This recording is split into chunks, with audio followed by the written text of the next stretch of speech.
बघा काय माहिती आहे, पवित्र पोर्टलवरून उच्च न्यायालयाने शिक्षण विभागाला फटकारले। पवित्र पोर्टल हे राज्य सरकारच्या शालेय शिक्षण आणि क्रीडा विभागाचा एक भाग असून जिल्हा परिषद व महानगरपालिका शाळांसाठी ऑनलाईन शिक्षक भरती हाताळण्यासाठी सुरू करण्यात आले आहे।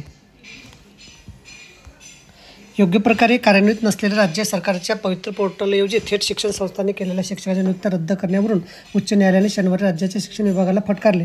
तसेच थेट भरती झालेल्या शिक्षकांच्या नियुक्त्या नियमित करण्याचे 100हून अधिक आदेश देऊनही काही उपयोग झाला नसल्याची उद्विग्नताही व्यक्त केली। पवित्र पोर्टलचा वापर कसा करायचा याचे धडे खुद्द राज्याच्या महाधिवक्त्यांनी विविध परिसंवादाद्वारे राज्यातील शिक्षण अधिकाऱ्यांना दिले आहेत, तरी शिक्षण अधिकारी त्याबाबत शिक्षित झाले नाहीत असे ताशेरे न्यायमूर्ती रवींद्र घुगे यांनी न्यायमूर्ती अश्विन भोंबे यांच्या खंडपीठाने ओढले।